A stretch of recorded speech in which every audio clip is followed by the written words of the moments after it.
This is Optimal Living Daily, episode 2345, Digging a Little Deeper to Develop Your Emotional Intelligence by Karl Staib of DigToFly.com, and I'm Justin Malik.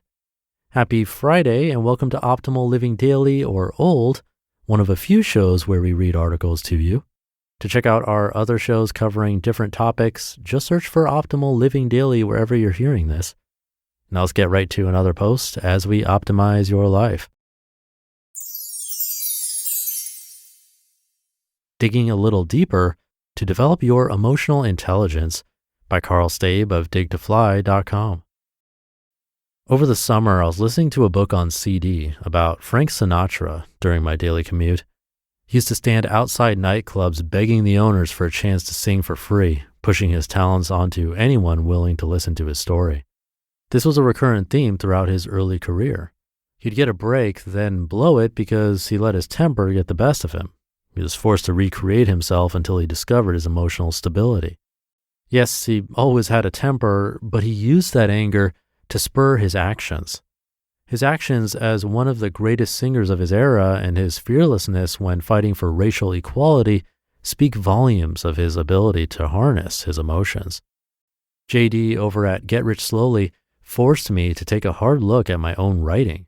He turned down my last submission because he felt that it didn't offer enough value. He was right. The article was about spending less and saving more so you don't have to work from paycheck to paycheck. But all of his readers already know this.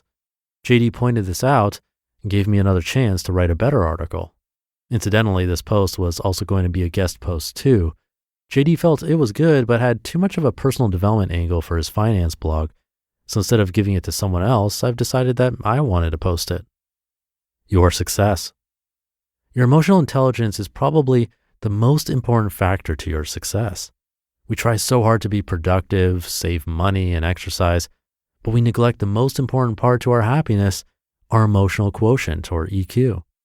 What happens to you when your emotions bubble up? Do you acknowledge, release, and move on? Or do you let your emotions affect future choices? When you can learn to use your emotions to spur change, you can better yourself. We all get upset at work. Maybe you aren't treated with respect, or the work doesn't excite you.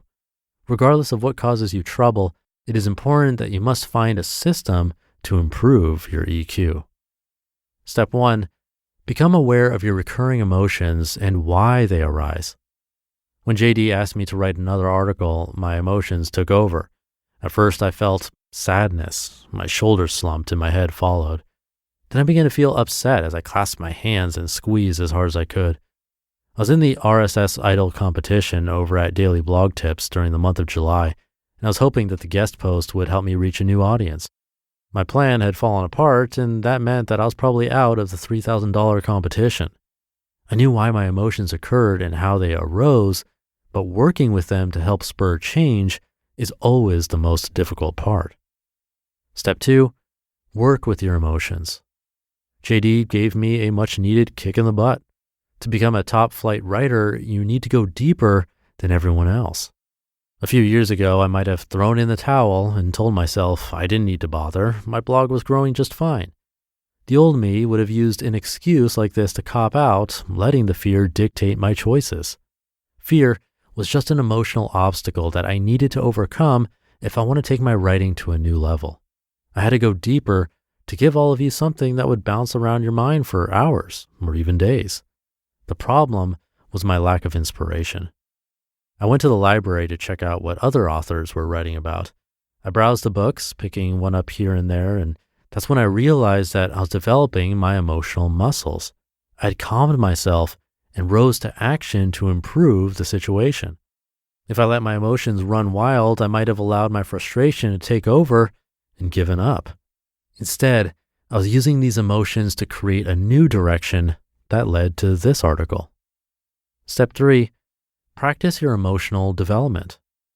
Just like curbing the Starbucks habit and brown bagging your lunch for work takes commitment, so does working with your emotions. At first, it's painful. Almost every good habit that I have now was painful at first until I practiced it over and over and it became a welcomed friend. Remember your first job and how traumatic it all was? It was exciting, but a lot of mental work dealing with coworkers, finding your niche, and getting the work done well. Over time, it became routine and easy, preparing you for your next job.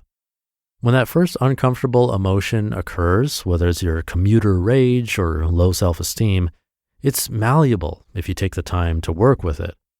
Next time you let your anger get a hold of you, notice where it comes from and what situations cause it to arise. And next time you're in a similar situation, be aware and open to these feelings. Allow them to sink in and find a way to allocate this energy to improve your circumstances. The quicker you can rebound from upsetting feelings, the quicker you can get back to being productive. In step 4, celebrate even the smallest wins. I actually gave a tiger fist pump, the same one he used at the US Open in the middle of the library, because I realized my development was happening in that moment. My fist just jumped out and I went with it. The middle-aged woman next to me stepped back. I whispered my apology and walked away. It didn't bother me that I looked like some crazy guy because I was using my emotions to encourage positive change. I was enjoying the process of bringing valuable content to the internet, something that could really help other people work happier. Your EQ is the most important aspect to your success. It helps you create solid relationships with coworkers. Over 60% of all new hires are based on referrals. If you're a balanced, warm, and thoughtful person, you'll have no trouble staying employed. There are plenty of brilliant people who are unemployed because they don't understand how to develop their emotional skills.